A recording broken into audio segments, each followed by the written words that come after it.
Today on Megadads Live, we're talking about the new multiplayer free-to-play game Highguard. We're hitting the super positives, talking about birthdays, and we're wrapping things up with a caboose recommendation for hibachi burritos. Yeah. Let's get to the show. Getting warm. Getting warmer, getting hotter. I love that hot and cold game where it's like you're warmer, you're burning up, you're almost there. Yes. You know what I'm talking about. The hot cold game. I don't think that's the same game that I played. Megadads Live is a mature-rated podcast. It's for the Megadads, the Mega Moms, but not the Mega Kids. So put on those earmuffs and let's go!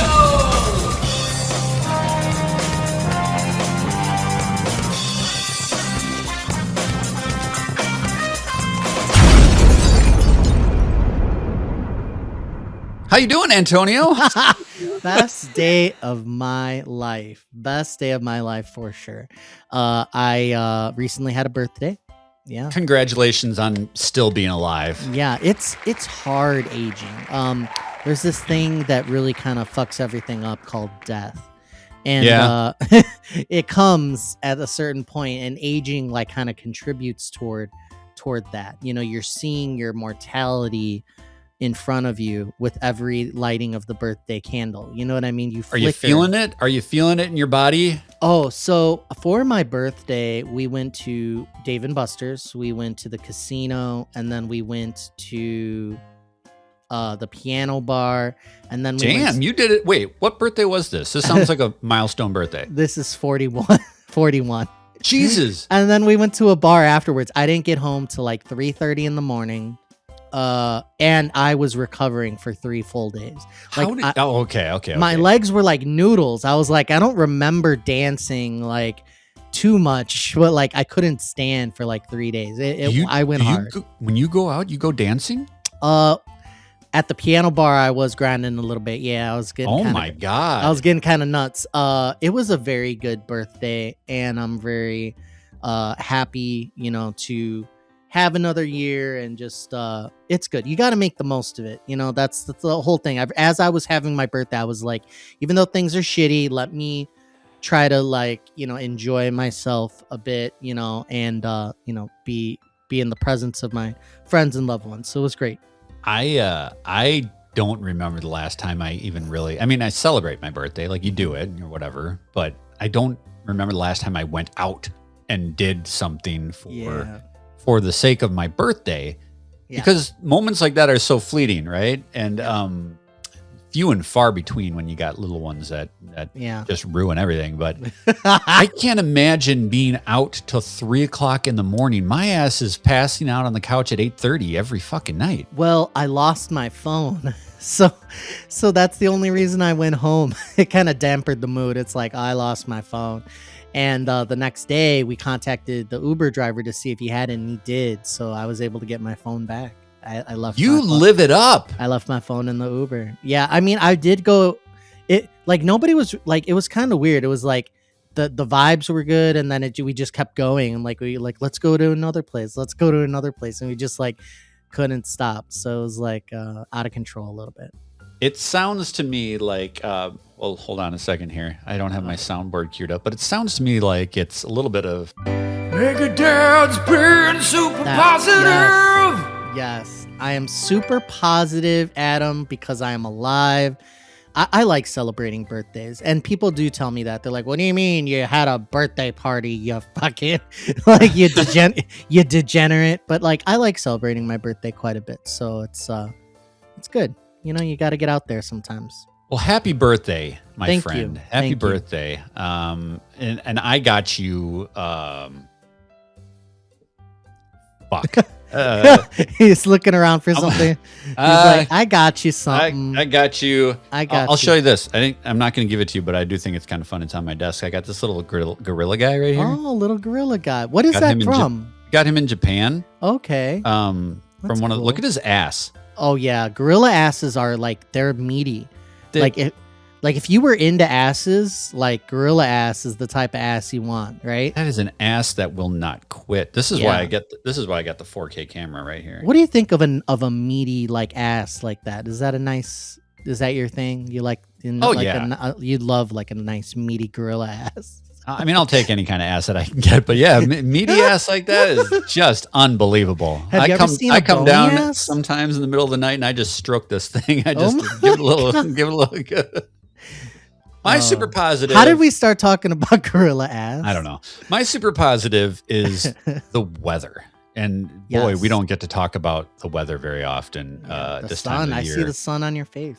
It's sunny. It's like 35 degrees. I think this week What? we're supposed to get up to like 40 here in the Let's go Twin Cities. swimming. Let's barbecue. The sunshine is out. The protesters are out with their Yeah. signs. It is glorious. Oh yeah, I forgot you live in a fucking war zone. We Jesus live in a war Christ. zone. And I tell you, this genuinely made me super positive. I was leaving work, and every Friday, there is a group of protesters at this one busy intersection in St. Paul where I work.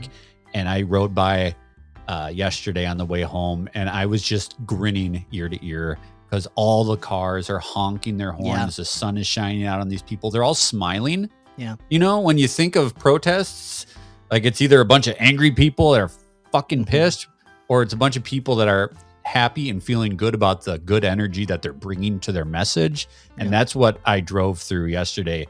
These people were so excited to be with community and to Yeah. be standing up for their neighbors. And obviously things continue to be just an absolute fucking nightmare here in Minneapolis and St. Paul. But if there's one good thing to take from it is that people are really showing their true colors in a Yeah. good way. So I like to see people stand up for that. I was on the highway yesterday, and there was anti-ICE protesters on the highway, like above, like the interstate or whatever, just like with big signs. And same thing, people beeping, like I was beeping. Like I when I went to the protest over here, it was like everybody in like animal costumes. I brought out my Yeah. unicorn costume, and I was out there. It is like a different, like joyous vibe of like, you know, fuck them, but also like, you know, we got this. Like, don't let them paint you like anything that but you are, which is fucking proud, fun-loving Americans trying to like get America back. You know what I mean? Get it back. Get it back. Well, should we talk about a game? Yes. I feel like we need to talk about Oh, a game. I It's been cannot a long time wait. since I've heard you talk about cannot wait. a video game. Yes, I cannot wait to talk about video games with you, Adam. I've played a game called Highguard.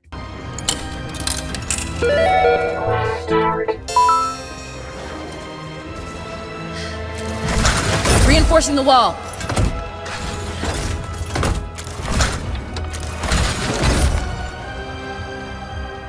Highguard is a free-to-play PvP raid hero shooter. Well, this sounds like something I would hate. It's available on PS5, Xbox Series X and S, and PC. Again, it is free to play, multiplayer, cross play, cross progression, which is great.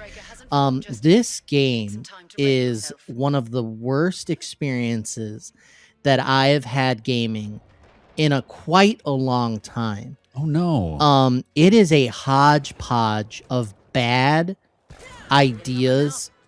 No, decent ideas put together in a bad bundle. Bad execution. It is horrible. So I love competitive shooters. I love hero shooters. I played Overwatch. I've played Marvel Rivals. You know, I've played these type of games before. I've dabbled in like Counter-Strike. You know, I play a lot of Battlefield, like shooting, you know, opponents, teamwork, like this type of thing. This is the concept. This is the genre they've tried to get into. And I believe it's from like the makers of some people who worked on Apex Legends, which is something that I really love. So this was announced at the Game Awards, and Geoff was like, oh, this is a big deal. Like, here's the announcement, and it's coming soon. So it is out now as of January 26th. I played it, Adam, out of morbid curiosity because I wasn't hearing such good things. I physically could not finish one match of this No game. fucking way. And there's plenty of good reasons why. One is it's bad and boring. Two is the matches are incredibly long. And three, it's bad. Did I mention that it's bad? So you start off, and the art style of the game is like, I'm not even gonna. It looks very generic. it looks generic, but it doesn't look bad. So I'll give that to them. The maps that you play on are these like open fields, and there's big set pieces, and it looks cool. And then there's like a fantasy slash sci-fi. So right away, it's like we're shooting guns and AKs and rocket launchers, but we're also riding on horseback. We're also taking over an opposing person's base, like their castle. And you need to summon a battering ram in order to hit the energy shield that cracks to lets you in. So it's this weird mix of like fantasy and sci-fi, like future and old school. So you play with a team. There was a 3v3 mode, but I played the 5v5 because the maps are so huge. You start out in your base. The other team starts out in their base, and then there's this huge field, and they say, okay, first things first, fortify your base. You want to like hold the button and make your walls less destructible, like give them more HP or whatever. Okay. So I'm like, okay, they let you do this way too long. It felt like minutes, but it could have only been a couple minutes. And it's like, okay, so everybody's running around.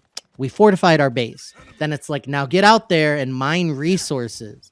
So then you get on your horse. You can transfer very seamlessly from your legs to your horse, and it's like your faster travel. And nothing wrong with that. A lot of people are freaking out about like, I don't want to play the horsey game. It's not bad. You're galloping. It's like a sprint. And you get on and off the horse really easy. You go up to these crystals, and you have to click in the right stick in the right moment, in the right time, in order to quickly break the rocks. So it's like, okay, it feels clunky. I was right. That doesn't sound like it feels great. It's a timing mini game, and there's like a thing that comes up on the screen, and it's like hit it in time, and if you do, you break the rock really quickly, and you get like. But why clicking the stick? Like I don't know. Somebody was like, right click stick in to swing your axe at the crystals, and you go to find this guy who's in a shop, and the shop you could buy weapons and armor. Oh, there's armor plating, Adam. So you can have your health, but also armor plates. And in other games like Battlefield or Call of Duty, you hold the button and you like get another bar of armor. So it's okay. So now you have health and you have armor. Okay, great. And then you have to buy your weapons. Okay, the weapons feel absolutely terrible. They do not feel good to shoot. They do not feel punchy, which is incredibly important in like shooting type games. I was fairly accurate. Like, I had like a sniper at one point. I had this fast firing like advanced gun that I had bought at one point. None of it felt good. Then you're fighting your enemies in the open field. You're competing for resources. So now you're in this huge field, and then people are on horses, and like my team is tracking down the lone person who like wandered away from their team, and we're getting more rocks than them. And you're doing this for way too long. But that's not the game, Adam. The game is to capture the other person's base. So you have to go and pick up a sword. And then you take the sword to the opposing people's base, and you put it in one of the 4 locks. The sword's not a weapon? No, it's like an item to like you pick it up. I didn't try swinging it around, actually. I just took it to the keyhole. Put it in the keyhole. And then this huge battering ram is summoned from a portal, and it starts slowly like pounding into the shield that's protecting the opposing player's castle, and then it opens, and now you're raiding. So the whole point is now you go in and you try to break their walls down and get inside. And guess what, Adam? To capture the base, it's not just being in the base. There are 3 nodes. There's an A and a B, and you can plant a bomb at A or B to blow them up. And if you do that, you win. Or you can attack node C, which isn't labeled C, it's just the middle one. And if you destroy it with damage, you win. So now you can either plant a bomb or destroy the node, and you're fighting the other enemy, you're trying to respawn your teammates. You're destroying walls around their castle. Oh, did I mention it's a hero shooter? So you have special powers, like my guy could quickly like gain Wolverine type claws, and he like destroys walls very quickly, and he could do this big shout that like pushes people away and damages them. Other people have like ice walls. And it's like, okay, I forgot that I had powers. So I'm over here just trying to use my powers a little bit. Does this game suffer from like it just wants to be everything? It wants to be everything. Yeah. Guess what, Adam? We didn't accomplish our goal to take out the enemy base. So guess what happens? Is the game over? No. You're just done with that phase of you attacking them, defending. So they come at you. They fail. And now you're done defending and you got to keep attacking. I'm like, when did this game end? I want to stop. This is not good. And I'm over here trying to record footage for Megadads. And my computer recorder crashed. It's like, cannot record, something wrong with my hard drive, whatever. And I was like, oh my God, I cannot play a second game of this. Adam, it was one of the worst games I've played in months. I'm watching footage of it right now as you're talking about it, and it looks like it just has an incredible identity crisis, because I'm seeing like in equal measure, I'm like, oh, that looks really cool, and then like that looks really stupid. Like they've got the cool medieval fantasy thing where you're riding a bear and you've got like fire powers, but then he pulls out like an AK-47, and it's like, why? Yeah. Why not commit to the fantasy? Yeah, they didn't commit one way or another. It was like, do we want to be a modern, like, futuristic shooter? Do we want to have this fantasy, like, you know, horses and castles thing? And like you can have guns and stuff, but they look there. It looks like Halo. It looks like The guns are so generic, and like the Yeah. way that they fire, there's again no punchiness to it. It's so important in a shooter to have guns that feel good to shoot, that feel good to damage others. It just felt so weak, so weak. I was like, so other people, because I've gone now and looked at other opinions, they are of the same mind. It's like it wants to be everything. Yeah. And on top of the worst offender of probably anything is like these type of games are supposed to, in this modern day, have a play test, feedback from the community. It's almost like they had an idea, lots of ideas, I should Sounds like say. you're in the playtest. Yeah, and they said, let's run with it. And people were, I bet people brought up like, hey, this isn't fun. We can improve this. And it was ignored. It was ignored. There's no way that player feedback was exercising its will on this development, because there's too much wrong everywhere you look. It's like, this sucks, this doesn't feel good, this is too long. And lo and behold, I realized that the game just came out, but by the time I got to it, they had already introduced a 5v5 mode.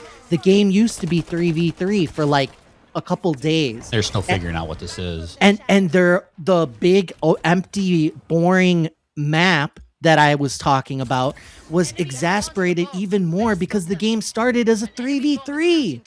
And I'm like, what? I didn't even realize. And they made a permanent change. They said, oh, 5v5 is going to be a mode. And they're like, of course it is. There's a big ass empty field with nothing to do. Like, what are you doing? Looks like it's got environmental destructibility is a big factor. Sure, yeah. I it's mean, just throwing everything at the wall. you can mantle up, which was nice. The jumping feels terrible. The mantling where you're like kind of like climbing up a wall is cool, period, because it's always cool, but it doesn't feel right. Nothing feels right about this. Nothing is fun about this. I like little elements of everything that they're doing. Oh, bases? Okay. I played some games where the base thing is good. Fortifying, planting the bomb, you know, like, oh, summoning something to break open the door to get into somewhere. Okay. Like, all these little concepts are not bad concepts. It's just they're executed poorly and they're in a big mishmash of shit. It is like a bowl of shit that like there's 6 people shitting into one bowl. Oh. You know what I mean? Like, I don't know. I've seen that. And it's tough because these live service games, Oh, it's they terrible. don't have a lot of room to get it right. I mean, you look at like Concord, right? That thing was fucking nuked from orbit because it had such a poor reception. So I don't know. It's a tough field. Let me ask you this. Just recently, PlayStation announced that there's going to be a co-op multiplayer game set in the world of Horizon. I don't know saw if you've this seen today. I saw this just today. Hunter's Gathering. Now, this is typically not my kind of game, but Horizon is like my favorite PlayStation IP. Yeah. Have you watched the trailer for that Yes, game? I'd have. I actually just saw it before we got on. Yeah. Does that look like anything that would interest you? I don't know what's appealing about these kind of games, because Well- I watched the trailer and I'm like, well, I don't really like this kind of game, but I like the world. Yeah. You like this kind of game, but you probably don't like the world.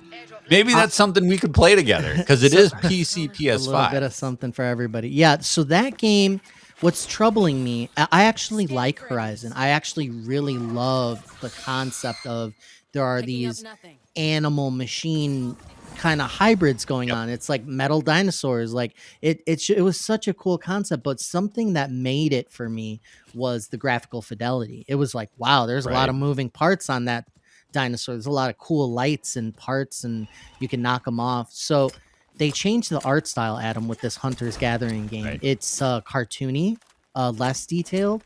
I'm sure there are good technical reasons for that, but if you had just added multiplayer to Horizon, now we're cooking. But now that they've changed up everything to downgrade the visuals, make it like a completely different. This sucker's heading to sheen. Switch too. You know it. Yeah, it was built for everybody. You know, it was more of a, you know, let this thing run, let it be more kiddie. Like everything's like more neon and stuff. So I'm not excited about that approach, but killing monsters with friends, this type of thing. There's a roguelike element apparently to it as well. All of that intrigues me. So I'm willing to give it a shot. I mean, sure, but it's just a little icky that something rubs me the wrong way, just like a lot of people, that they just didn't go all in on the existing high graphical fidelity experience of like the original art style. So I don't know what I know what the thought process was. I just hope that it doesn't spell like casual, like flash in the pan, everybody plays it for a little bit and puts it down. So we'll see. I don't know, Adam. What do I know? I played Highguard. Look at me. Out of curiosity. That's unfortunate. There are 4,000 people playing the game right now, period. When it launched on January 26th, there was 97,000, which is not too impressive. Now there's like 4,000 to 6,000. Yuck. That sounds like a wet fart. It is the wettest of farts. And that sound is the caboose. We are going to end Antonio's misery. Yes. We're not going to make him talk about Highguard anymore. We're going to have him talk to us about something that he is enjoying outside the world of video games. Hopefully there's something in your life that's bringing you joy, because you had to swallow that turd that was Highguard. What is up your caboose, my friend? So, as I've given a recommendation about arcades recently on episodes of Mega Dads Live, I do want to give a shout out to Dave & Buster's, because they've gone, if you haven't been in, let's say, 5-10 years or so, it's changed quite a bit. The food at Dave & Buster's is incredibly great. So the meals that they have, and mine, there's like a big bar as well. The quality of the food dining experience is great. They have huge TVs everywhere. Ours was recently renovated for a second time. So they're putting a lot of money into it. And then on the other end, if you haven't been to an arcade that's like tailored to kids and adults, they have like the simple games, which amount to like, a big version of Flappy Bird where you're hitting a huge button in front of you, to the Kaiju Godzilla or the Kaiju Wars Godzilla VR game, which is incredible quality, like a Disney ride. And then they have the basketball and skee ball, and like there's something for everybody there. And the prices were like pretty reasonable as well, in my opinion. It was just fun, especially for someone like a gamer like me to go. So I've been really into arcades lately, going out, playing video games in an environment where you could have a couple beers. And Dave & Buster's quality has gone up, at least in my Chicagoland area they have. And it is just great all around. If you haven't been, it is a really good time. So Dave & Buster's or any local arcade, get out there, people. Touch some grass. Some digital grass. Got some digital grass in the arcade. I'm going to recommend some food too. You were talking about food, and it reminded me that I have not talked to you about this yet. I assume you guys have Benihana in Chicago. Yes. Right? Talk to me about Benihana, please. Benihana has a new menu item that just about blew my load. It is called the Hibachi Burrito. Shut your mouth. And what it does is it takes the entire Benihana meal. Most people get, the hibachi chicken or the hibachi shrimp or the hibachi steak. And it takes that Benihana fried rice and it rolls it in a big fucking burrito, like a massive burrito. And then you drizzle that shrimp sauce, that yum yum sauce on it. Oh. And it's cheap. It is $16 to get a hibachi chicken burrito. Right now they're having, I think it's like a buy one get one free every like Monday or something for a limited time. So it's huge or what? It is big. It is big because like normally you go to Benihana and you get like the hibachi chicken or whatever, and it's like $30 or something, right? It's like ridiculously expensive.